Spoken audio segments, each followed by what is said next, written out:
time for my next guest. He is pure class, whether on stage or screen. It is the fabulous Sir Michael Gambon.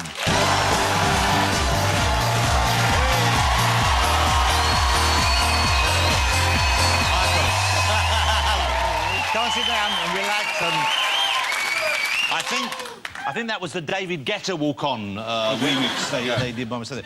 Hey, it's great to have you here. Thank you so much for joining us. Thank you. I'm a huge fan. My socks? I love your socks. Yeah, good. You're very dapper. You've got it going on. I did it special for tonight. Are you a dandy yourself? No, I'm normally dressed in rags behind you coming on here tonight. So you made the effort? Yeah. I'm not surprised. I'm thrilled to have you because I know you don't often do these kind of shows. Well, I'm too shy. So tonight I'm just taking a risk. Well, I'm thrilled you are. We'll go as gently with you as we can. I've read a lot of interviews over the years, and sometimes I've read stuff which I'm not entirely sure is true. Is true. Yeah. I do terrible lies, usually. What kind of tales have you told? Well, I don't know. I once told an interviewer that I was a dancer at the Royal Ballet. And he said, "How long?" I said, 3 years I danced at the Royal Ballet. And after the third year, I fell off the stage and fell through the kettle drum. So they're the sort of lies I tell, childish lies. Why do you tell them? I don't know, just for the sake of it. Like now, I never know what to say, so I just say tell lies. So you make something up? Yeah. OK. I first probably became aware of you, I'm sure like a lot of people, TV work, when I saw you in The Singing Detective. Yeah. How was that working with Dennis Potter? How was that experience? Great. I hardly knew him. He said to me, I was very anxious because he's an intellectual man, so I didn't really know him, and then he said, "You don't speak to me, do you?" I said, "No, I don't know what to say, Dennis." He said, "Well, what's your interest in life?" I said, "Well, I like motor cars." So every time I met Dennis Potter after that, he'd say to me, "Have you seen the new Ford Anglia, Michael?" Like taking the piss. You know? So I didn't really know him well. You know, when you made Singing Detective, did you think it would be a hit? Because it's such a strange and dark... I remember the director asking me on the bed that day, when I played most of it in bed, didn't I, with that word? Yeah. He's saying, "Do you think this is going to be a hit?" I said, "I don't know. I had no idea. It all seems so broken up when you shoot it." Yeah. So, anyway, it was. It was huge, of course, and it's still Yeah. kind of... I don't know if people have still seen it, but if you haven't, you can get it on DVD. It's an incredible... But I would have thought quite an uncomfortable experience with that makeup on the whole time. Yeah. Oh, I've got black hair. That's about 25 years ago. 25 years ago. I've got a clip, I'm going to show you now, of something even earlier than that. I was going to show a clip from that, but I thought when you see that out of context, it kind of diminishes it. You can't really see that. But it's a clip from... You're in one of my favourite British horror movies of the 1970s. I don't know if you remember making The Beast Must Die. Oh, don't mention that. Yeah, well, come on, it's a cracker. It's got Peter Cushing in. This is Sir Michael Gambon way back when. It's the worst film I've ever made. Where were you going? I was going to the village. You were trying to escape. You don't really believe that one of us is a werewolf? I certainly do. And you think it is me? It's a possibility.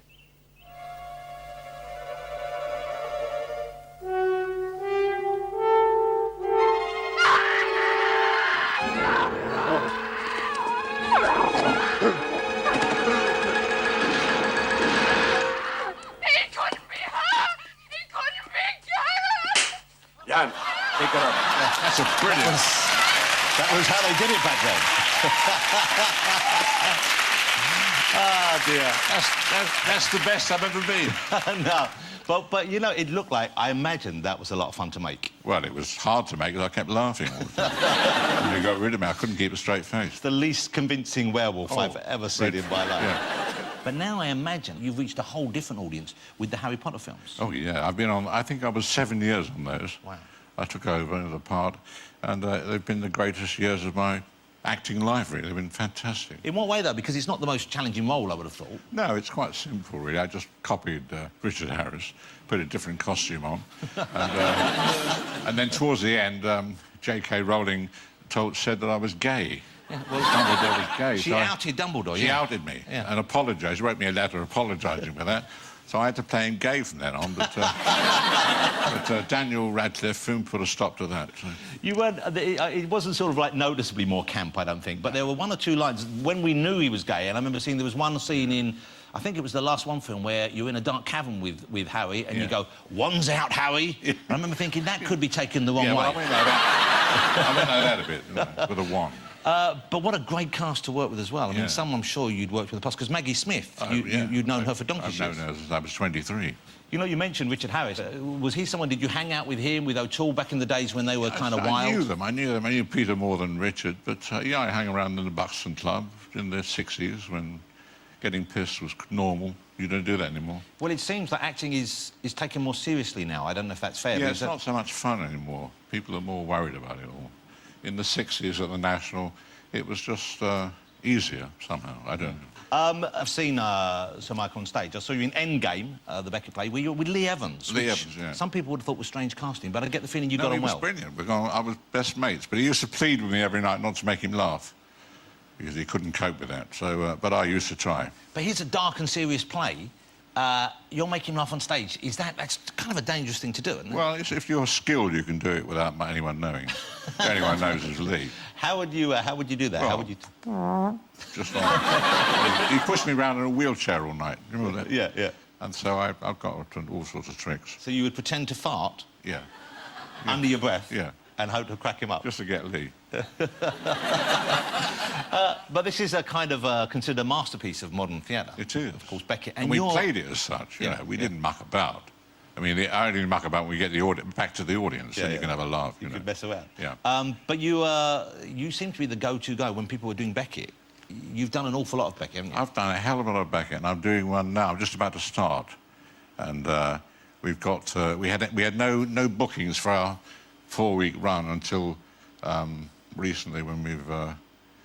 Eileen Atkins has taken over. Dame Atkins. And suddenly the bookings have shot up. Now it's packed out solid. This sounds intriguing, though. Yeah. This, it's based on a radio play, or it is about a radio play? A radio play written in 1957 for the radio.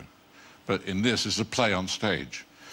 But we've only started rehearsing it, so I'm not sure what's going to happen. So you're thinking of doing it as if we're watching a radio play, yes, is that right? You're watching a radio play. So we're there with scripts. We have to have scripts and microphones. And we're reading the script, and that's all I know so far. But that must be, in a way, a dream, because presumably... It could be a bit boring, I suppose. But presumably you don't have to learn the lines if it's... No, and that's a relief, you know. I mean, I'm not very good at learning lines now, and I've been in America where they put earplugs in my ear, and so they just play the lines to you over the time. So they tell you what to say? Yeah, you just say it. That's how Marlon Brando used to work, didn't you? Yeah. You worked with Brando. I worked with Brando, yeah. He was great fun. And he would continually muck about by... He was playing a lawyer, a very important lawyer, and he would put a safety pin across his robe. And the people on the stage would say, you can't do that because that's not allowed. You couldn't wear... You know, I want it. Like a kid. Yeah. And then, just as the camera rolled, he'd take it out. Very fun. Well, he sounds like you'd get on well with him. Oh, yeah. I worked with the Brando, De Niro and Pacino. I've worked with all of them. Wow. So that's enough for me. Do you do accents and stuff like that? Can you do... Because we've got Mr. Guetta, who's French, of course. Yeah. And we've got John Bishop, who is a Lilliputian. Yeah. Can you do the Scouse, which is a hard accent to do? I can't do it. I once did a film with Michael Caine in Russia, and I had to play a Russian interrogator, interrogating him. And at the end of the shot, I said, what was my accent like, Michael? Because I was a Russian. Yeah. He said, very good. Started off in Russia, drifted over towards Spain, was in Italy at one point, then to France, and ended up in Lewisham. I can't imagine him enjoying being in Russia, because I interviewed him once and he'd been in Malta, and I asked him what Malta was like, and he said it was f***ing terrible, just courgettes to eat every meal. What was it like in Russia? Well, in Russia, he used to have food sent over from London to his trailer. What kind of food? Ordinary stuff, you know, pork pies and sausages. His wife used to bring it over on Fridays. And if you had to eat out, did he eat out in Russia? I'm not sure. Yeah, I once had food with him in a restaurant, and he said to the waitress, who couldn't speak English, he said, I'll have my usual. And I said to her, I'll have what he's having. And she said, 1 steak and chips with no f***ing Russian sauce. So All That Fall is the play you're in. What theatre is it at, Michael? All That Fall, the German Street Theatre. The German Street Theatre on the 9th of October. It's only on for 4 weeks, is that Only right? on 4 weeks. For 4 weeks. And so it's if you want to go... out. It's booked There out are already? a few spaces, I think. You've got to rush. OK, well, I'm going to get some. Yeah. Well, I don't think you get in. Can I... Can I come and see you backstage afterwards? No. Oh. And after that, do you know what you do? Do you have, like, a game plan? Do you have, like, a year or 2 years planned ahead? No, nothing. I just go from day to day. If I get a job, I'll do it. If I don't know. Have you been out of work for long periods? I guess all actors I don't are, think but- I've ever been out of work. Wow. Very rarely. I'm lucky. Moment, I do anything they ask me to do. How lovely to have you. Thank you so much for joining us. Thank you I very would much. gladly sit here and chat to you all night, but No. unfortunately, we've got a French DJ who needs to get the Eurostar home later. All right, on. Great to have you here. Ladies and gentlemen, the fabulous Sir Michael Gambon. That was fantastic. Thank you so much.